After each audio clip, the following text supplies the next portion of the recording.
আর যে দড়িটা ছিল, সালমান শাহ এত একটা বিখ্যাত নায়ক, সে কখনো পাবলিক মার্কেটে গিয়ে বাজার করবে এটা বিশ্বাসযোগ্য না। এই যে একটা দড়ি, এটা কে কিনেছিল? এই দড়িটা কে কিনেছিল? এটা কিন্তু লাইননের দড়ি। এটা সাধারণত ব্যবহার করা হয় না, গরু বাছুর এগুলোর জন্য নিয়ে আসে। কিন্তু এই দড়িটা ভাই কে কিনছিল? সালমান শাহ কি যাবে চকবাজারে একটা দড়ি কিনতে? এই প্রশ্নগুলো কেন আসে নাই? 29 বছর পরে সে একটা নায়কের এত জনপ্রিয়তা, এই মানুষটা আসলে আত্মহত্যা করতে পারে না। হত্যা কোনোদিন গোপন থাকে না। সালমান শাহ এটা হত্যা, এবং এই হত্যার পিছনে সামিরার যথেষ্ট ভূমিকা এবং প্রধান ভূমিকা রয়েছে। এটা আমাদের বিশ্বাস, সারা বাংলাদেশে যে সালমান ভক্তপ্রেমীরা আছে ওদের বিশ্বাস। এই বিশ্বাস থেকে আমরা, কুমকুম ভাই আমাকে ফোন দিয়েছে যে কাসর ভাই আপনার নাম্বারটা তো আমি খুঁজে পাচ্ছি না। পরে উনি আমাকে বলছেন যে সোমবারে আমি আপনার সাথে বসবো মামলাটা নিয়ে, আর আপনি আমাকে সহযোগিতা করতে হবে। আমি এই মামলায় যতটুকু কাগজ পাইছি, যতটুকু পেপারস আমার কাছে আসছে রিভিশন থেকে আগের এগুলা, আমি এই পর্যন্ত দেখলাম যে পোস্টমর্টম রিপোর্টের যে কিছু প্রতিচ্ছবি আমি কালেক্ট করেছি, এখানে অনেক কিছু গোপন করা হয়েছে, অনেক কিছু হাইড করা হয়েছে। পোস্টমর্টম করার যে সিস্টেমটা, যে মাথার খুলি কিন্তু আলাদা করতে হবে।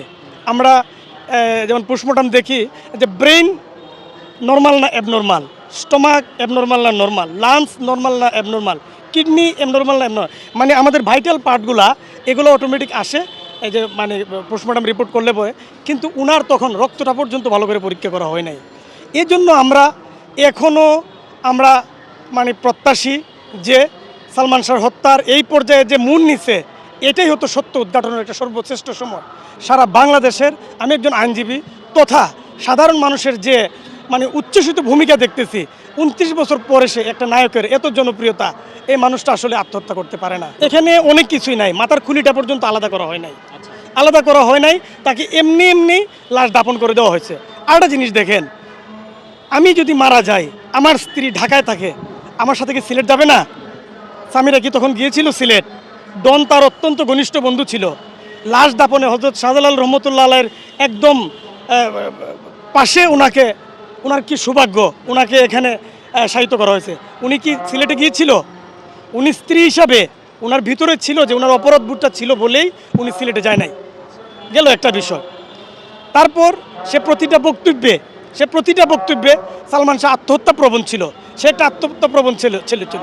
আচ্ছা আপনারা আমাকে বলেন, যদি আমি আত্মহত্যা করতে চাই, আমি ওই ফেনে কেন কষ্ট করে লটকাবো? আমার তো লাইসেন্স করা রিভলভার আছে। আমার যদি এত আত্মহত্যা প্রবণ হইতো, আমি যে কোনো জায়গায় একটা শ্যুট করলে সাথে সাথে শেষ। আর ফেনের ঝুইলে আত্মহত্যা অনেক কষ্টের বিষয়, অনেক কষ্ট, জিব্বা বের হবে। তার যে সুরতাল রিপোর্ট করছে, ওই সুরতাল রিপোর্টে জিব্বা বের হওয়ার কোনো ছবি নাই। আত্মহত্যা করলে জিব্বা বের হবে মাস্ট, এবং আরও অন্যান্য সিমটমগুলো যেগুলো মানে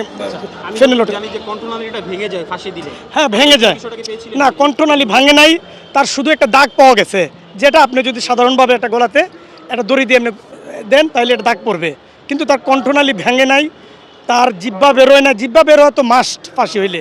আর যে দড়িটা ছিল, সালমান শাহ এত একটা বিখ্যাত নায়ক, সে কখনো পাবলিক মার্কেটে গিয়ে বাজার করবে এটা বিশ্বাসযোগ্য না।